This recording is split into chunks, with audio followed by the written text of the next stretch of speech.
To our viewers, thank you for joining us. I'm Steve Schultz. My guest is Oregon's 4th District Congressional Representative Val Hoyle. We're being hosted today by the Corvallis Boys and Girls Club. With me is their CEO, Helen Higgins, who has also been Vice President of City Club of Corvallis. Representative Hoyle, a lot of headlines lately. We've just been discussing them.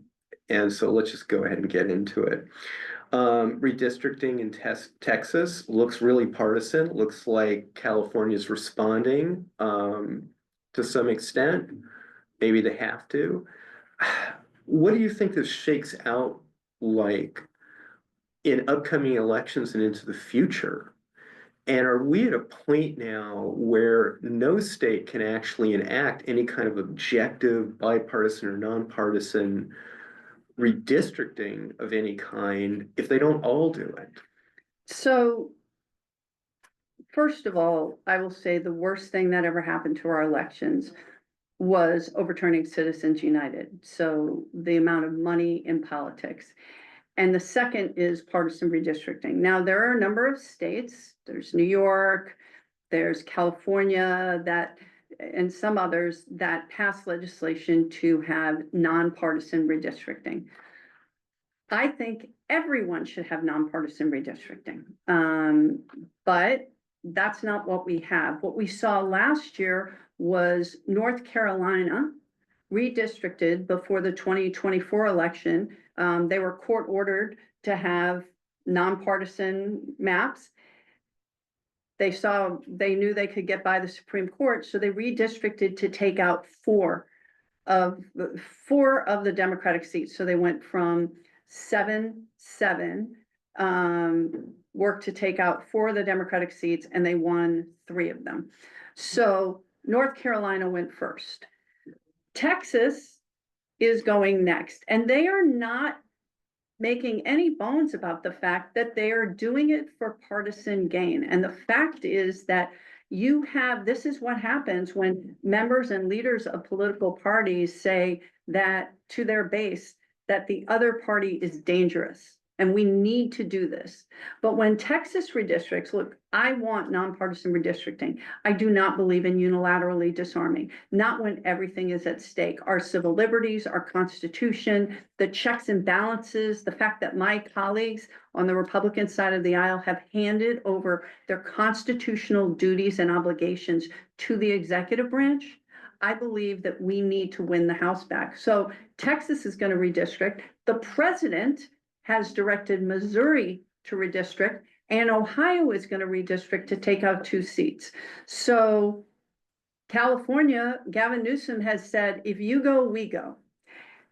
And as much as I don't like it, and I think it's bad for the country, my district, this district, 42% of the voters are not Democrats or Republicans. You cannot get elected with one party or the other. I think if we had more districts like mine, we would be in a better place. So, because you have to talk to people that aren't in the same party, right? You have to talk to people who don't think the same way. And I think that's better for our democracy. However, if Republicans and the president is going to push to say, we know that what we have passed is so unpopular that we have to draw the lines to make it so that we can win, well then, I think Democrats have to respond. So that looks like California and New York and Illinois. I don't know about New Jersey. This is the worst thing for our democracy, but quite frankly, so much has fallen down around our democracy that I think Democrats have to fight back with everything they have. So I want to go ahead and move to Epstein.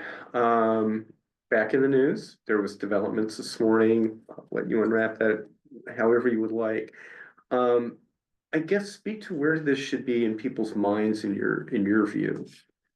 We should be thinking about the victims. Young women as young as 11 and 12 were raped and sexually trafficked, were prostituted out to men in power. I don't care what party they're in.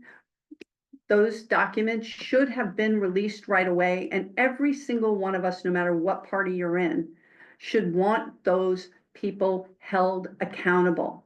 Those men and women held accountable. Jeffrey Epstein is dead. Now we're seeing Ghislaine Maxwell is all of a sudden being put into a lower security prison. She's getting all kinds of deals. Do I believe that after this amount of time, had the Trump administration just said, like they promised to do when they ran for election, release the files right away, they'd have credibility. At this point, they've waited so long. Pam Bondi said, I have the files on my desk, and then a week later was like, what files? You know, they've got FBI agents. There is verifiable data that FBI agents have been told to go through and remove Donald Trump's name. This is about young women being sexually abused and raped, children. Anybody that participated in that should be held accountable. And at this point, because of the delay in releasing those files and what is happening, there appears to be a deal with Ms. Maxwell. I'm not sure anything coming out is credible. Why wouldn't you want to hold people accountable who rape children? I don't understand it. And we've got a Speaker of the House who says that he is a Christian, and yet he shut down the operations of Congress. We left almost a week early because they did not want to have their members vote on releasing the Epstein files. It's disgusting. Is it my understanding that at one point, in fact, folks were not notified necessarily that Congress would be shutting down and people encountered a locked door? Is it my understanding? I don't know about that. Okay. We were told that, you know, one of my Republican colleagues said, yep, Johnson's shutting this down because they don't want to vote anymore in the Rules Committee. And you know, I stayed because I had meetings with constituents, and then, you know, was able to come home. But how weak and pathetic do you have to be to say, I'm afraid to take a vote that should be a vote of conscience, that I'm going to shut down the business of Congress. Right. I mean, I love being home in Oregon, but, you know, that's it. Disturbing. And we can't, you know, there's bad things happen every other minute, but we can't let go of the fact that there are victims that have verifiably said there are men that are walking free, women, Ghislaine Maxwell, walking free that rape children. And that seems to be fine. And then I guess continuing this theme of really not great news, and things that are just incredibly tough. The budget just passed.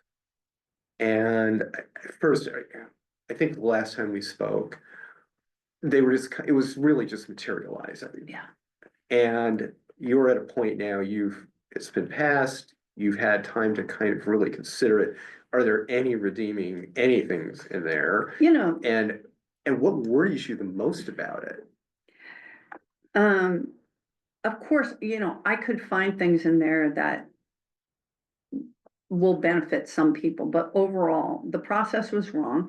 The first bill, big, beautiful bill, was rolled out at 1 o'clock in the morning.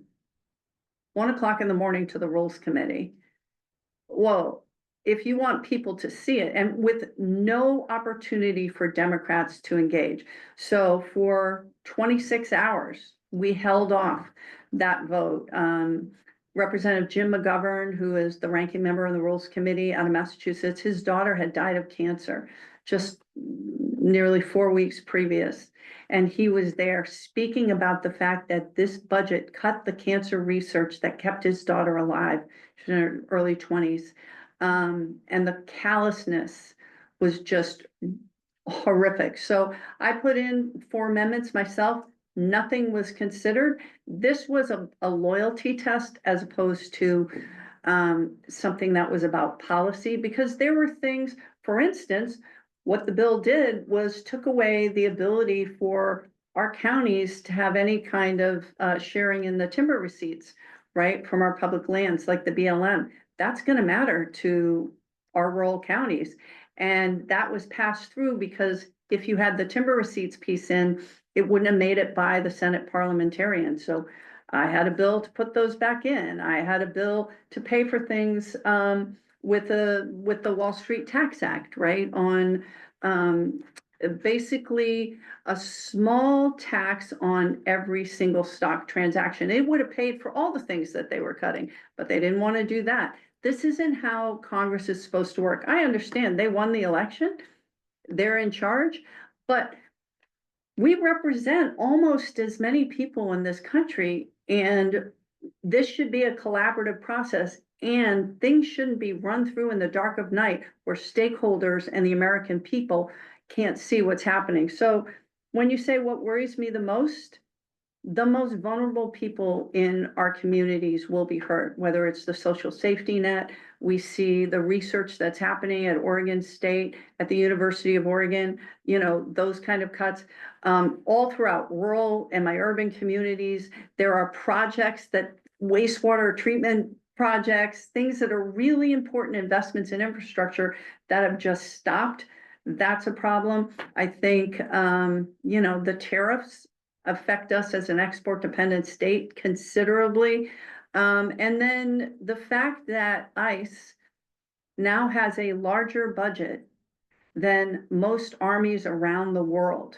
It is the budget for ICE in Homeland Security is larger than every single law enforcement agency in the federal government, including the Department of Corrections. Safe to say, I did not know that. Yes, it is. So what we are seeing with ICE, where they're hiring people with $50,000 bonuses, paying off their student loans. We're not paying off the student loans of our rural physicians, right? Right. Cut all those programs, right? Public service loan forgiveness, Job Corps, we're cutting that, but we're paying $50,000 bonuses, paying off the student loans to get people to come into ICE where they have no oversight, where they are very clear about their quotas, where they're hiring people that have been fired from police departments because, they've done things that are really, really bad. And these people, they're wearing masks. They aren't wearing uniforms. They're picking up people, not just people. You want to say you've committed a crime. You're here, you're here as an immigrant. Yes, you do not deserve to be an American citizen. But these are people who have green cards, who are following the rules. We have Afghani translators that work with the US government that have now been picked up and are going to be sent back to the Taliban, right?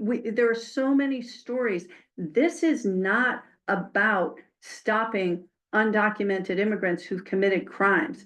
This is about picking up US citizens, people with green cards, people who have followed the law, people who are working here in a system that is deliberately broken so that they can be paid less and we don't protect them. I mean, fundamentally, what is happening and how this administration is aggressively using their own private army with no constraints, with all the funding in the world, should concern everyone. And I don't care what party you're in. I want to move to things that are hitting a little more locally. First, Senators Wyden and Merkley have apparently different views on continued arms sales to Israel.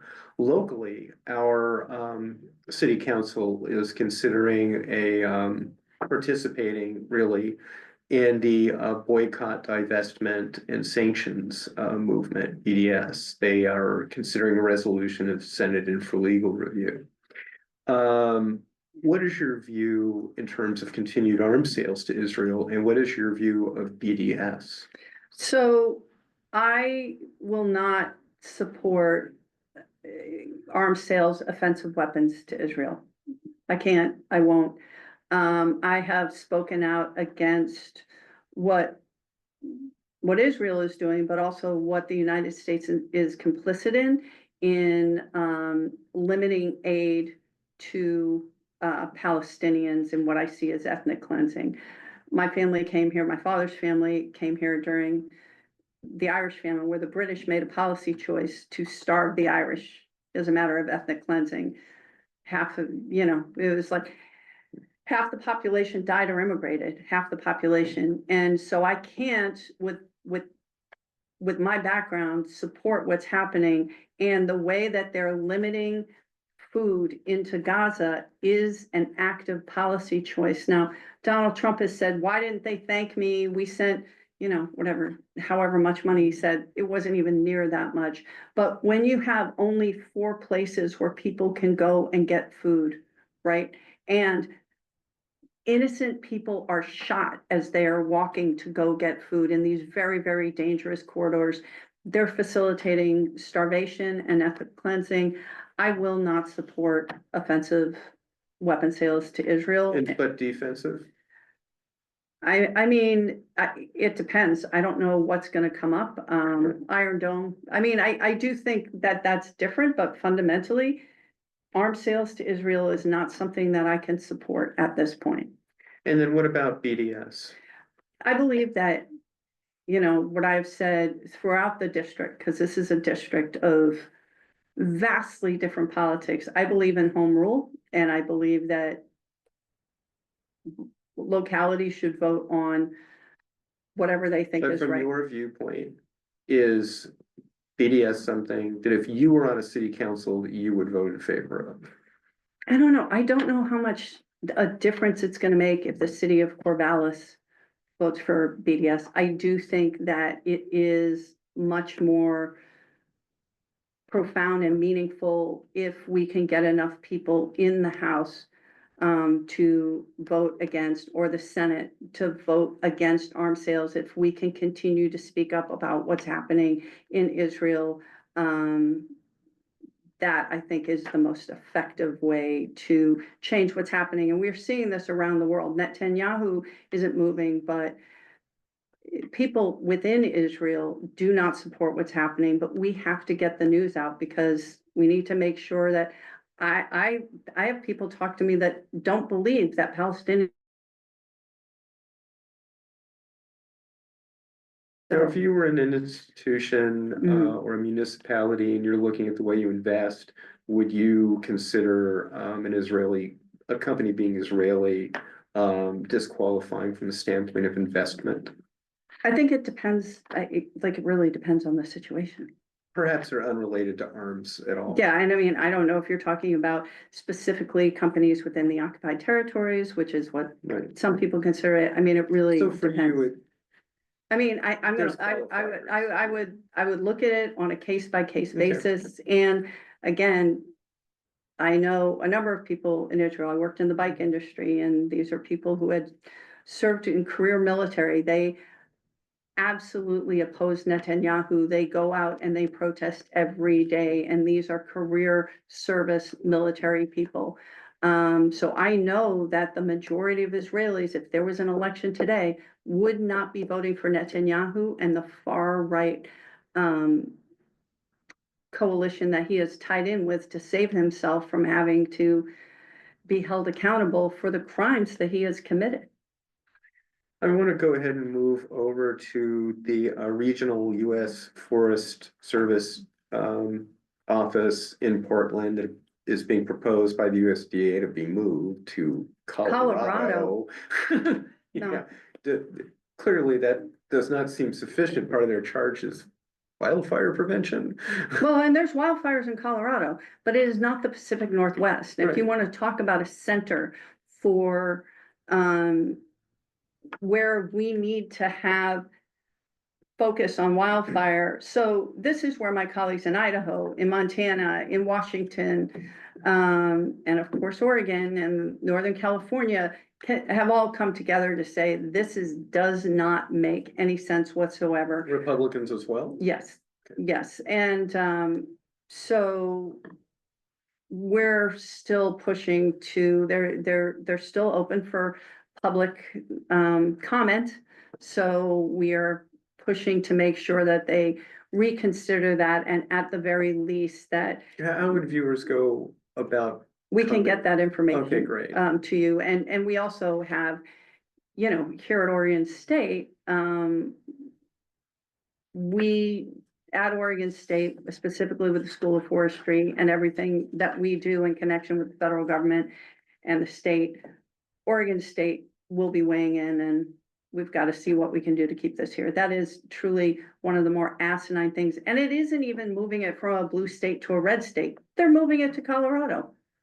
It makes no sense. This seems like, they're breaking our systems all the way throughout, everywhere. Yeah. And this is one of those just nonsensical, ridiculous things At a that they're level doing. where in fact But under- Republicans agree with you. Yes, but understand part of this is to break the civil service to make it so that employees in the Forest Service will quit. If you say you have to come into work here, even if you're working out in the forest or you're working somewhere else, and then you move the job to Colorado when these people quit. And then who do you hire in? You hire in loyalists because they literally have questions on the new hiring forms. Do you support Donald Trump? Do you support this administration? Which is not something that people in civil service should have to do. Okay, I have a last question. I want to turn over to Helen after that for just a few minutes and we'll get you out here by, it's 4 o'clock, okay? Yes, Okay, good. yeah, I know. I don't- do I not, don't handle my schedule. I know you, yeah, Yeah. and thank you for, thank you for that. Okay, so my last question is really this. It's a personal question, so if you're uncomfortable answering it, just let me know. Let's say it's 50 years out from now, and you're looking at this present moment that we're in today, and you're like telegraphing out 50 years from now, and you're worried about the things that are going to impact your grandkids, your great grandkids, the ones you might not meet, right? Mhm. In the present moment, the decisions are being made now. Do you see opportunities, challenges, and what do you worry about? So, yeah, I have children, I have a grandchild.